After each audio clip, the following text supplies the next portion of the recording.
Es común que cuando se haga mención de piratas y corsarios, las personas inmediatamente piensen en las historias de ladrones, contrabandistas y asesinos en el territorio del Mar Caribe, o que tengan en la mente imágenes de antiguos barcos y personajes que pueden estar rodeados de leyendas, tal como las historias de piratas famosos como William Kidd, Bartholomew Roberts, Anne Bonny, o como los legendarios Henry Morgan y Barba Negra.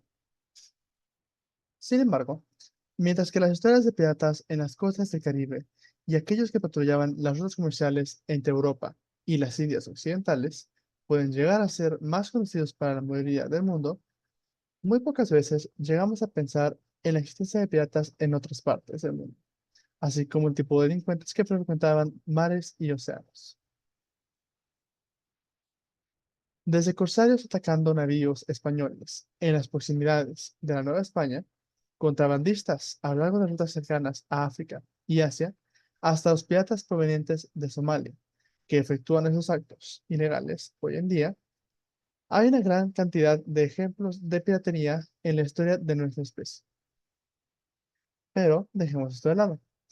Nuestro tema trata acerca de la presencia de piratas y corsarios en el Océano Pacífico durante el periodo conocido comúnmente como la Edad Dorada de la Piratería, mayormente causado por el descubrimiento del nuevo continente.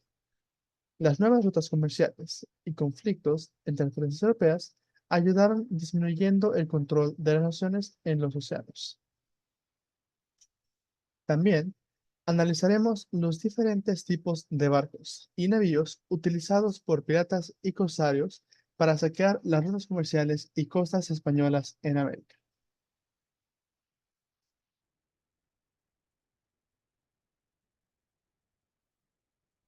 Primero, respondamos una pregunta crucial. ¿Dónde se origina la piratería?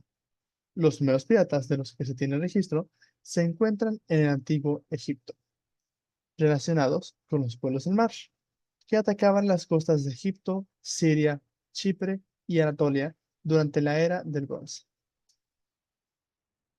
Poco se sabe acerca de esos pueblos. Lo que sí se sabe es que las incursiones de esas tribus fueron uno de los factores que ocasionaron el final de la era del Bronce.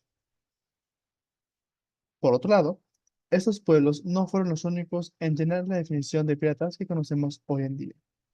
Tenemos que comprender que la práctica de la piratería no es algo nuevo ni se le atribuye a la época moderna de nuestra historia. El término de piratería tiene sus orígenes en el mar Egeo, como pirates.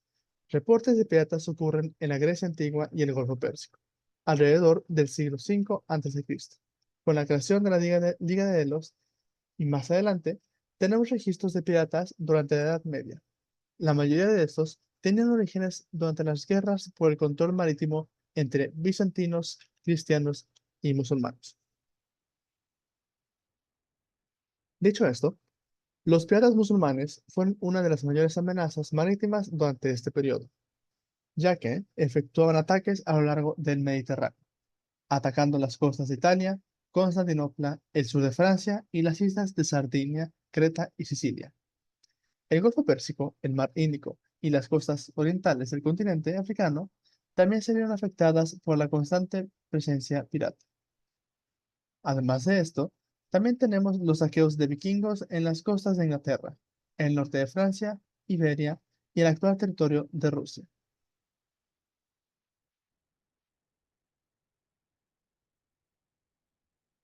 Ahora, pasemos a nuestro tema inicial, la edad dorada de la piratería en América.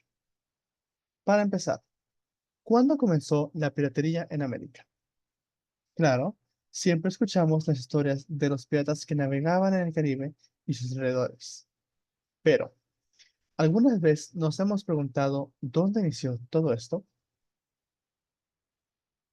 Bueno, para responder a esta pregunta, los primeros piratas de los que se sabe fueron de origen francés, en la época cuando se encontraban en guerra contra el Imperio Español, alrededor del siglo XVI.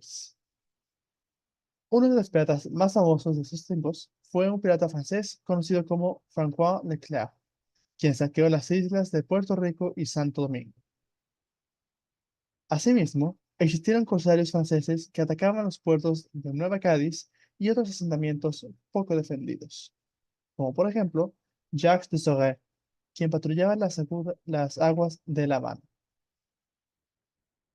Por supuesto, los franceses no eran los únicos que participaban en estos actos de delincuencia. Personajes como John Hawkins y Francis Drake, de origen inglés, también participaron en ataques y saqueos en el Caribe, junto con otros piratas y corsarios. Para este punto, se realizaron varias menciones del término corsario. Mientras que muchas personas creen que las palabras piratas, corsarios, bucaneros y filibusteros no son más que sinónimos para referirnos a la misma cosa, cada uno de esos términos hace referencia a un tipo de individuo diferente. Comencemos por los tan conocidos piratas. Estos hombres robaban, saqueaban, asesinaban y secuestraban a lo largo de los mares y océanos por beneficio propio, saqueando asentamientos en las costas o atacando embarcaciones que pudieran tener algo de interés para ellos.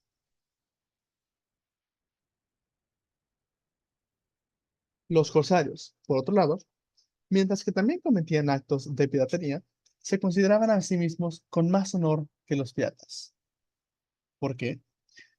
Bueno, la razón de esto es que los corsarios reciben su nombre de la patente de corso, un permiso especial otorgado por una nación para permitir las acciones de piratería, siempre y cuando solo atacaran a enemigos de la nación. El Imperio Británico es el más conocido por utilizar corsarios, al financiar sus viajes con tal de atacar galeones españoles y otros navíos de sus adversarios. Por supuesto, otorgándoles cierto grado de protección y cobrando una parte de las riquezas obtenidas por los corsarios. Claro que los británicos no fueron los únicos en utilizar corsarios. Holandeses, franceses, italianos y a cierto grado portugueses también los empleaban, simplemente en menor medida que sus vecinos anglosajones.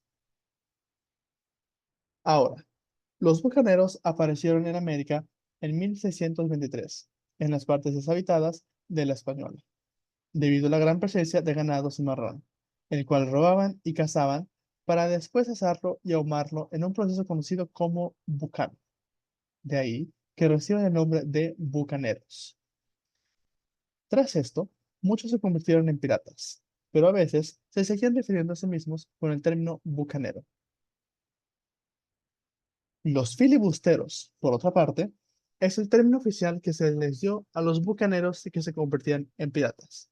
Por tanto, el uso de esos tres términos, piratas, bucaneros y filibusteros, se utilizaban constantemente, lo cual explica la creencia de que dichos términos significan lo mismo. Y mientras que no tienen cierta relación entre sí, no debemos olvidar el origen de cada palabra y lo que ésta implica.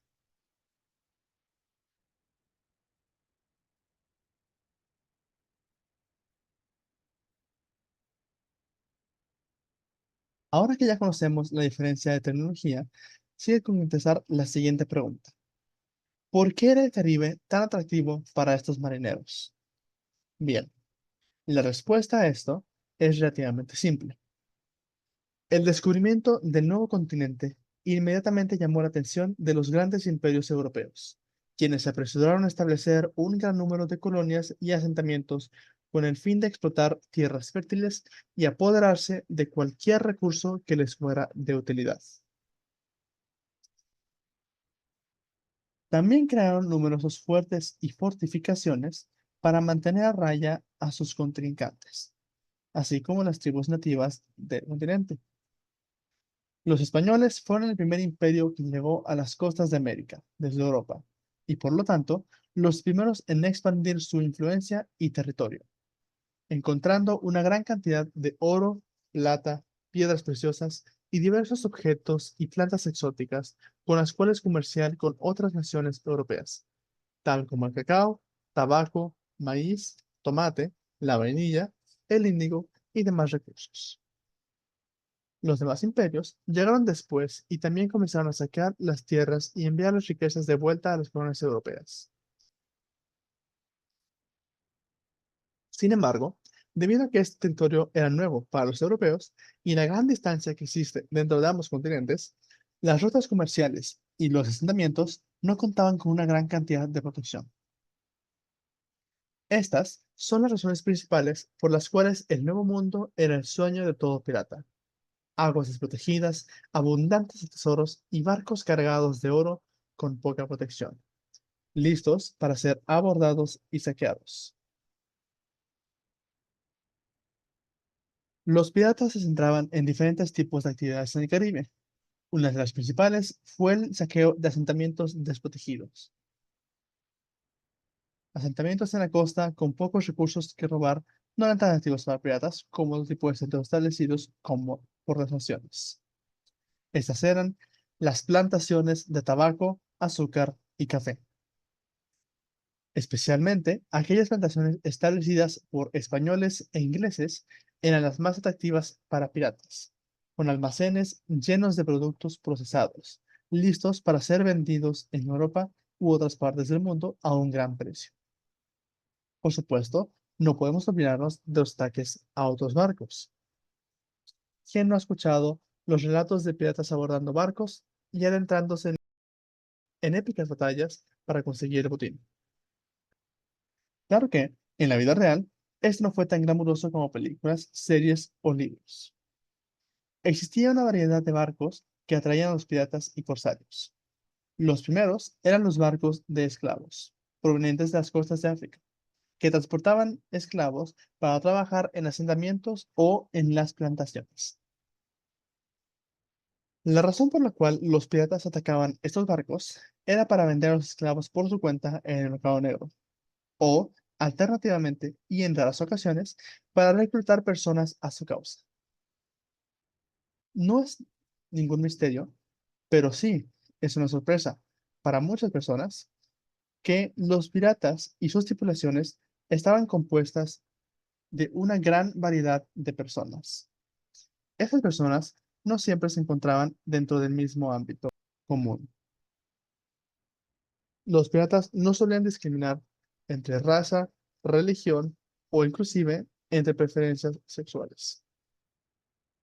En el caso de los corsarios, supongamos un corsario inglés, atacaría un barco de esclavos holandés con tal de ceder dichos esclavos a la corona para ser ubicados y utilizados como la placiera. También estaban los barcos de mercaderes que usualmente transportaban productos que podrían ser vendidos con facilidad en el propio Caribe.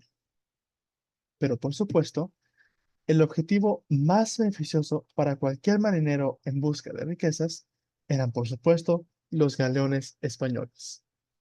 Navíos llenos de materiales caros y preciosos siendo transportados a Europa o llenos de monedas de plata y oro dirigiéndose a los puertos españoles del Caribe.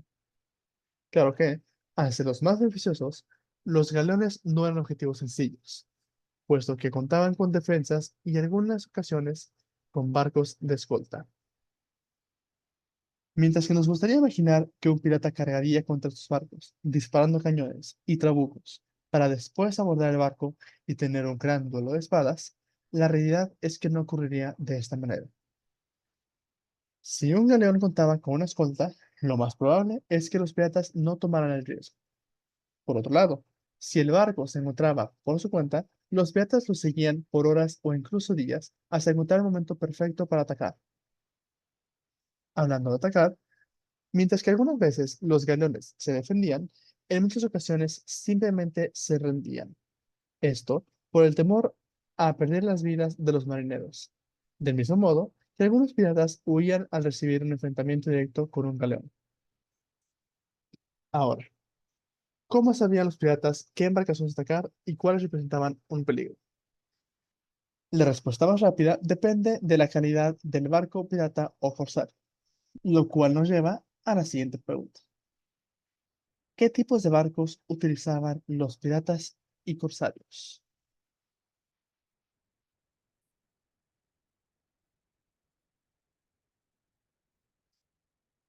En primer lugar, debemos establecer algunos de los términos utilizados en este trabajo, comenzando por la diferencia que existe entre embarcaciones, barcos, navíos y buques.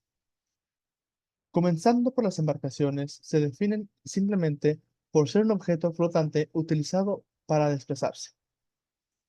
Después tenemos al barco, el cual comparte definiciones similares a la embarcación, pero podemos comprenderlo como una embarcación cóncava utilizada para navegar, la cual puede estar compuesta por diferentes materiales. Un navío, por otra parte, suele definirse como un barco de grandes dimensiones, lo cual puede resultar confuso a la hora de establecer tecnología. Mientras tanto, el buque consiste en un barco de gran tamaño construido para actividades marítimas más importantes. La mayoría de navíos y buques pertenecían a las naciones europeas y eran comúnmente reservados para guerras, tal como los buques de guerra o los navíos de línea. Un ejemplo de esto puede ser el HMS Victoria, de origen británico, o el Santísima Trinidad de España. Ahora que ya establecieron las definiciones básicas de esos términos, comenzaré para hablar de los tipos de embarcaciones utilizadas por la era de la piratería, comenzando por el hecho de que durante el siglo XVI, cuando era la era dorada de la piratería, todos los barcos estaban hechos de madera y tenían mástiles para sujetar las velas que les permitían navegar. Iniciando por las embarcaciones más pequeñas, encontramos las balandras o balandros, los cuales contaban con un solo mástil y cubierta, con una tripulación aproximada de entre 5 y 8 personas, y un promedio de 2 a 3 cañones. Estas embarcaciones eran pequeñas y ligeras, utilizadas para asaltar embarcaciones de civiles y desprotegidas. Un ejemplo de un barco de un tamaño superior es el bergantín. Aunque existen variaciones de este tipo de barco, el más común era el bergantín de origen británico, el cual contaba con dos mástiles, dos cubiertas, un espacio suficiente para aportar más cañones, y es común que los bergantines de la Armada cargaran entre 12 y 14 cañones, y una capacidad para llevar cargas más pesadas.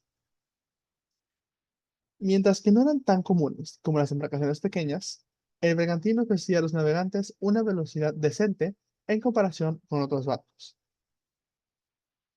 Si queremos tomar en cuenta algunos de los tipos de barcos más grandes conocidos en la piratería del Caribe, podemos considerar las fragatas.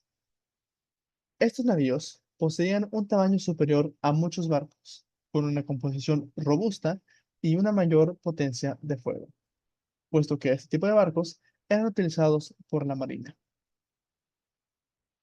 Por supuesto, no era para nada común que un pirata tuviera posesión de ese tipo de barco. Existe información de casos específicos. El más famoso de ellos es el del barco perteneciente al capitán Edward Thatch, a quien comúnmente se le conoce por el apodo de Barba Negra. Este legendario pirata se apoderó de un navío de origen francés, conocido como Le Concorde, el cual había sido capturado por los británicos.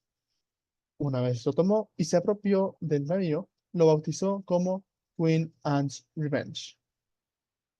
Las descripciones de este barco no siempre son iguales y pueden variar de acuerdo a las fuentes y las leyendas. Se cree que poseía cerca de 32 cañones y era utilizado para asaltar navíos mercantiles de gran tamaño.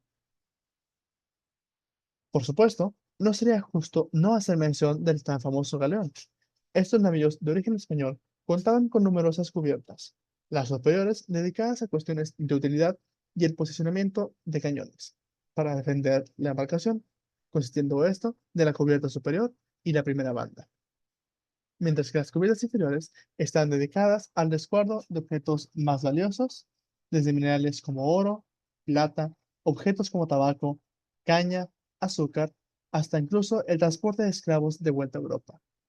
El ejemplo más conocido es el galeón de Manila, que iniciaba su viaje en Iberia, atravesaba el Atlántico hasta llegar al puerto de Veracruz, donde descargaban esclavos, monedas y otros materiales, así como cualquier cosa necesaria para el segundo viaje. Todo esto era transportado por tierra desde Veracruz hasta los puertos en el Pacífico, donde un nuevo galeón zarpaba tomando la ruta a las Filipinas, Manila, la costa de India, China y Japón, en donde se llenaban de objetos, especias, telas exóticas animales y cualquier otra cosa de valor, para después regresar a América, desembarcar en el puerto de California y transportarlo por tierra de vuelta a Veracruz, para emprender últimamente el viaje de regreso a Europa. Está claro que la piratería presentó un grave problema para las rutas comerciales españolas durante un periodo clave para la expansión del Imperio Español, sin mencionar para aquellos barcos y marineros de la Nueva España que emprendían los largos y peligrosos viajes entre el continente asiático y americano, dejando una huella en el comercio de la época.